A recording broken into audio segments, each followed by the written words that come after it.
Slavery.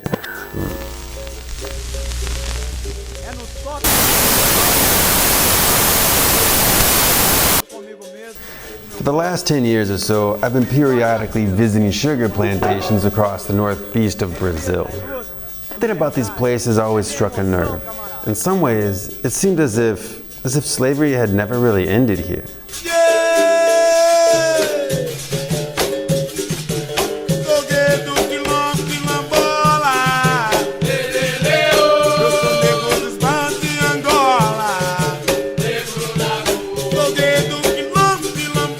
But slavery did end here, at least legally, back in 1888 when Brazil's imperial princess Isabel issued her famous Lei Áurea, formally abolishing the institution of human property and forced labor once and for all. So what gives? Why do I sometimes feel like slavery would never went away? The international abolitionist movement has its roots back in what historians call the First Great Awakening, an evangelical Christian revival during the mid-18th century. Within a few generations, prominent abolitionists like the Englishman William Wilberforce, they successfully employed a Christian moral argumentation to pressure the British Crown into banning the transatlantic slave trade, which ended in 1807, and later to abolish slavery in its own colonies. In the United States, it took a big bloody civil war to finally end the South's peculiar institution, but like their English counterparts, American abolitionists were primarily concerned with the moral problem of slavery. Now, I don't think anyone here would dispute the validity of the abolitionist moral claims. I mean, if there's any such thing as right and wrong at all, it is definitely wrong for one human being to own another human being. But the primacy of this moral framework of analysis regarding slavery has, in some ways, allowed us to look past the systemic cultural and economic legacies of slavery that have long outlived the formal abolition of that institution. Legacies that, in almost every place that the institution touched, continue to erect significant barriers to both social equality and economic development today. Now, in this video, I want to talk about the legacy of slavery in Brazil, where by far the greatest number of African captives were inducted into forced labor during the time of the transatlantic slave trade. No less than 5 million over the course of about 300 years. Note, that's about 10 times more than those that were brought to the United States during the same time period. But we really should begin with West and Central Africa and talk a minute about how slavery impacted development on the production end of the worst industry known to humankind. To begin with, development scholars often attribute underdevelopment to low population density, especially in Africa. And why? Well, because high population density, like we've seen in Europe for at least half a millennium, both reduces the cost of maintaining political order and it facilitates development by reducing the cost of trade. By contrast, where population density is low, political order is less stable and commercial trade is far more expensive. End result?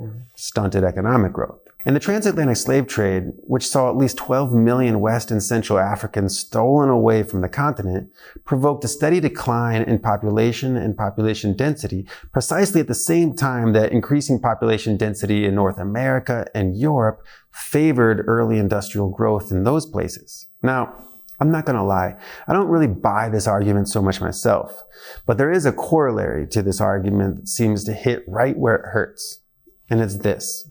You see, the production end of the slave trade wasn't like harvesting wheat and potatoes, where you can keep fertilizing the soil each year to increase your yields, and really nobody gets hurt. No, with the slave trade in Africa, production meant constantly and perpetually making war, anywhere and everywhere human beings could be found. And over time, this provoked the disintegration of the larger, more peaceful political orders that existed before the transatlantic slave trade, which would be replaced by a sort of Hobbesian world of every man for himself. The clear advantage here going to those market-oriented militias and micro-kingdoms on the coast of West Africa that could access European rum and guns, and then use the latter to go hunt down their less fortunate brethren upriver. One of the clear long-term effects of this perpetual conflict scenario, which in point of fact continued well into the early 20th century in places like the inaptly named Congo Free State, was that social trust, especially where different ethnic groups all but collapsed. And when you combine this lack of social trust with completely arbitrary drawings of national borders by the European colonial powers, all that which occurred in the late 19th and the early 20th centuries, well, let's put it this way. You don't get very cohesive national societies emerging at the time of independence in post-World War II era. And without that, well, political conflict is more likely to become violent and economic growth more likely to be hampered by this inter-ethnic quarreling over the distribution of wealth, resources, and power. In a nutshell then, slavery at the production side of the industry left a terrible legacy of both conflict and underdevelopment in large swaths of sub-Saharan Africa. It might take a while to get over that. But what about the receiving side of the slave trade? You've probably heard people say things like, America got rich off the backs of slaves. And well, this is partially true. To be sure, there was a class of people, like a lot of the nation's founding fathers, who did get very rich off the backs of slaves. And on a more macroeconomic scale, the enormous profits from the cotton industry did help to fuel much of the industrial growth in New England in the decades prior to the Civil War. However, the long-term economic legacy of slavery tells something of a different story. Today, for example, virtually all of the poorest states in America are concentrated below the old Mason-Dixon line, suggesting that there is a clear possibility that in those places where slavery constituted the foundation of economic activity, well, long-term economic growth would be stunted there. How so, you ask? Let's jump back to Brazil to find out. Cotton was king in the American South. Down here in northeastern Brazil, it was sugarcane. By around 1550, Portuguese donatários, land grantees, had already begun planting sugarcane on massive tracts of land here along the Atlantic coast. Or I should say, they had their recently imported African slaves do the planting. And over the next 100 years or so, the resulting boom in sugar consumption in Europe made this region right here the wealthiest in the whole world. Oh, but fast forward a few hundred years, and now we are no longer anywhere near being the most wealthy region in the world. This is now, in fact, one of the poorest regions in all of Brazil.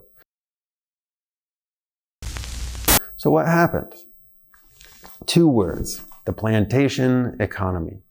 The plantation economy, which is characterized by the mass production of a single crop intended primarily for export, and which depends on a large number of slaves who are owned and organized by a tiny landowning elite, typically suffers in the long run due to the following problems and inefficiencies.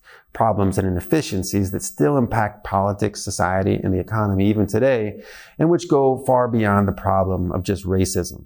Here's a few examples.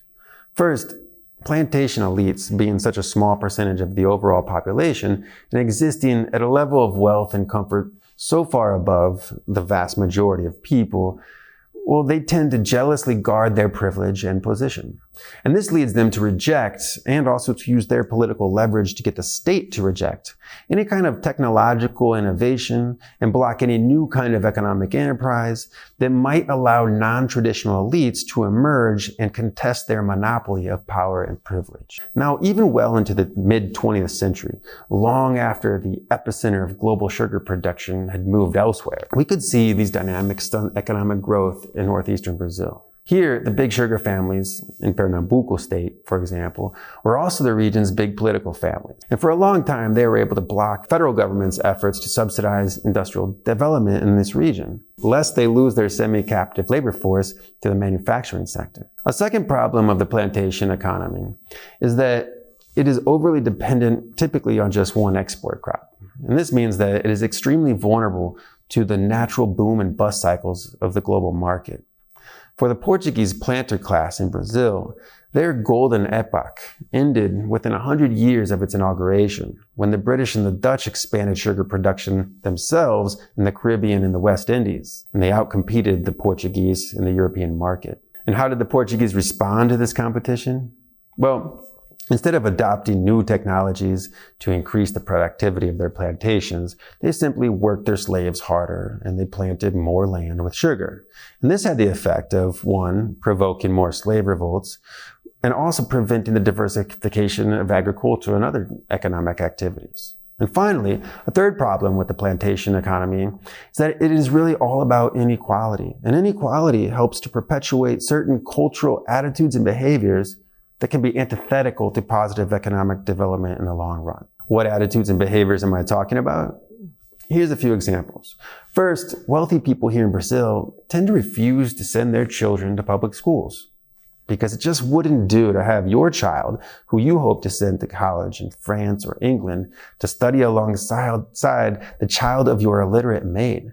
But since you're paying top dollar for private school, you refuse to accept any increase in government spending on public education, which would necessarily come from your tax dollars, but which you don't see as your problem. Oh, and you have a maid that lives in a small windowless room in the back of your house for 28 days out of the month. In fact, every upper middle class home built today in northeastern Brazil is still built with such a room, because if you are of this class, socially speaking, you simply need a live-in maid. And naturally, this maid might have children of her own, children who might be able to use a mother during those 28 days out of the month. But priorities are priorities, I suppose. And well, the result of all of this, human development is again stunted. Therefore, so too is economic growth.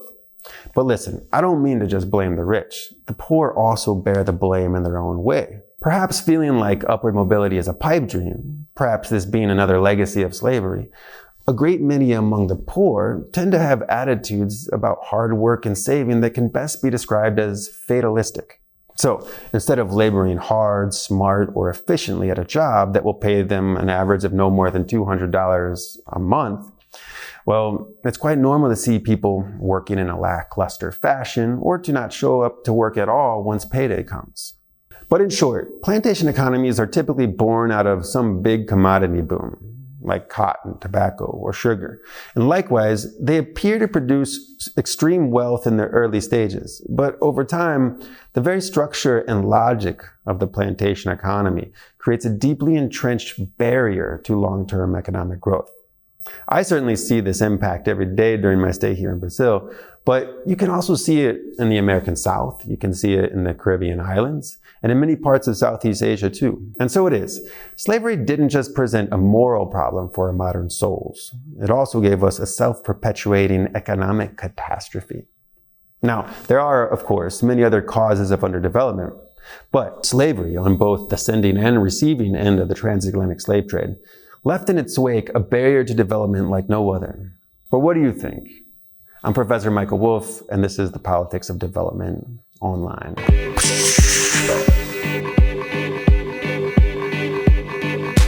fly like paper, get high like planes. If you catch me at the border, I got visas in my name. If you come around here,